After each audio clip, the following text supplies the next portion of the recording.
আসসালামু আলাইকুম, সবাইকে শুভেচ্ছা জানাচ্ছি এবং সবাই ভালো আছেন আশা করি। যে যেখানে থাকবেন সবসময় নিরাপদে থাকবেন এবং আহ নিরাপদে পথ চলবেন, এটাই আসলে আপনাদের কাছে প্রত্যাশা করি।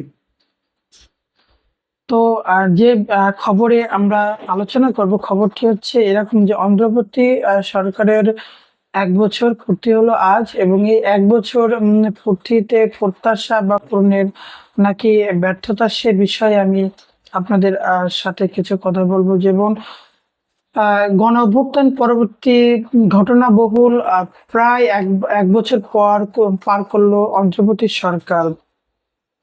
নানা ষড়যন্ত্র আর দাবি আন্দোলনের মুখে কতটা অর্জন তাদের।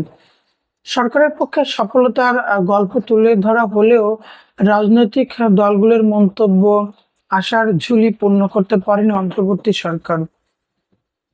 আর বিশ্লেষকরা বলেছেন, আইন শৃঙ্খলার উন্নয়ন ঘটনার পাশাপাশি সুষ্ঠু নির্বাচন দেওয়া এই সরকারের সামনের প্রধান চ্যালেঞ্জ।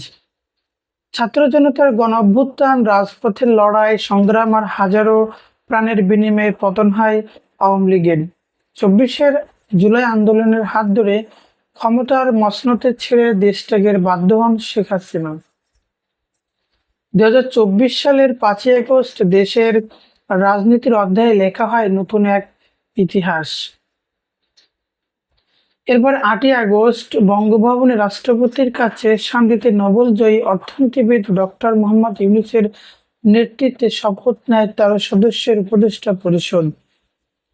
জগদ্দল পাথর নেমে যাওয়ার পর মানুষের আশা ভরসা আশ্রয় হয়ে ওঠে ১ বছরের এবং এই ইউনূস সরকার। কেমন ছিল এই ১ বছর ইউনূস সরকারের কার্যক্রম? নানা চ্যালেঞ্জের মুখে এক বর্ষপঞ্জিকায় সফলতা নাকি ব্যর্থতা, কোন পাল্লায় ভারী ছিল? অভ্যুত্থান পরবর্তী আইনশৃঙ্খলা পরিস্থিতির উন্নয়ন, মব নিয়ন্ত্রণ, মূল্যস্ফীতি লাগাম টানা, ভঙ্গুর অর্থনৈতিক কাঠামোকে মজবুত করার জন্য প্রথমতম চ্যালেঞ্জ ছিল এই সরকারের। কিন্তু সরকার ও রাজনৈতিক দলগুলো বরাবরই এক ষড়যন্ত্র বা অভিযোগ তুলে আসছেন।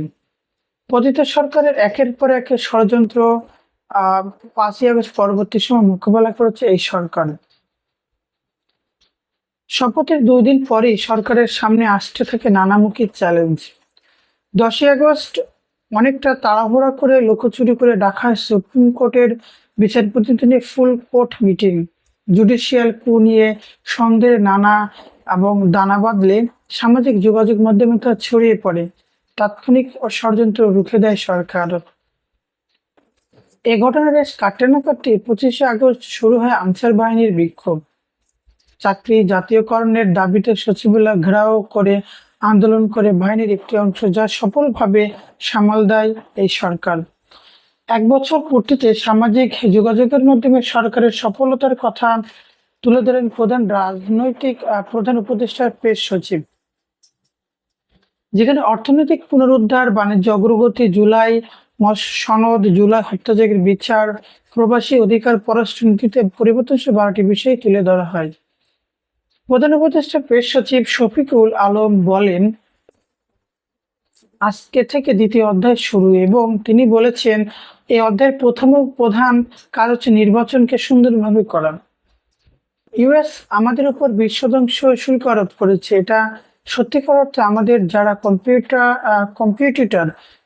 কম্পিটিটর প্রতিদ্বন্দ্বী এরকম তাদের থেকে ভালো, অথবা তাদের সঙ্গে একই অবস্থানে আছে। এখন পর্যন্ত সরকারের অন্যতম সফলতার মূল্যস্ফীতি নিয়ন্ত্রণ। উত্তরাধিকার সূত্রে দুর্বল অর্থনৈতিক ব্যবস্থার বন্যার মধ্যে প্রাকৃতিক দুর্যোগ মোকাবেলা করেও সার্বিক মূল্যস্ফীতি ৮.৪৮% কমিয়ে আনতে সমর্থ হয় এই সরকার। সর্বশেষ মার্কিন শুল্ক কমিয়ে আনে। তলনিতে থাকা রিজার্ভও চাঙ্গা হয়েছে অন্তর্বর্তী সরকারের হাত ধরে।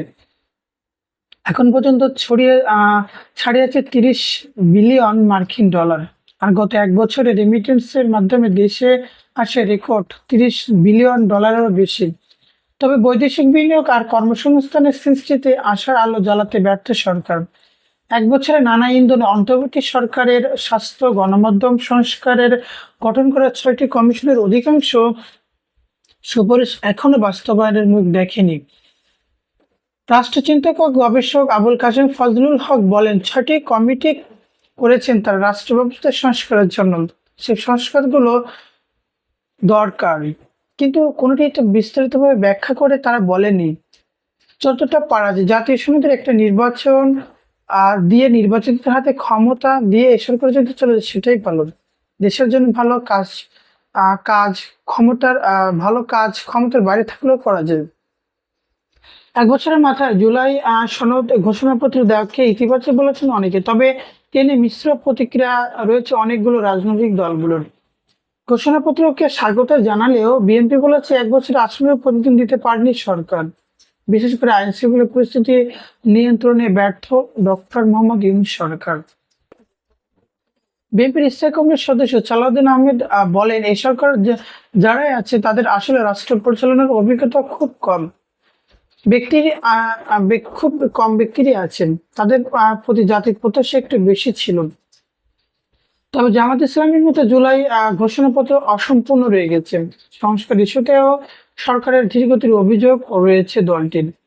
বাংলাদেশ জামাত ইসলামী সেক্রেটারি জেনারেল মিয়া গোলাম পরোয়ার বলেন, প্রত্যাশা আমাদের অনেকেই ছিল, সেই প্রত্যাশা শতভাগ পূর্ণ হয়নি। এখনো দুর্নীতি আছে, এখনো মব জাস্টিস আছে, চাঁদাবাজি আছে, আইনি ভিত্তি আছে, সবকিছু আসলে জামাত ইসলামের মতো আসলে ভালো হয়নি, এটাই তারা আসলে বোঝাতে চাচ্ছে। তো দর্শক বন্ধুরা, দেখা যাক বা এই সরকারের দ্বিতীয় অধ্যায় অর্থাৎ আজ থেকে তারা একটা চ্যালেঞ্জ নিচ্ছে যে আগামী জাতীয় নির্বাচনটা তারা সফলভাবে করবে। দেখা যাক কেমন হয়। তো দর্শক, আপনাদের কেমন লাগলো ভিডিওটি অবশ্যই আপনারা কমেন্ট করে এখানে জানাতে পারেন। ধন্যবাদ। আপনারা এই ভিডিও যারা দেখছেন বা দেখবেন সবার জন্য।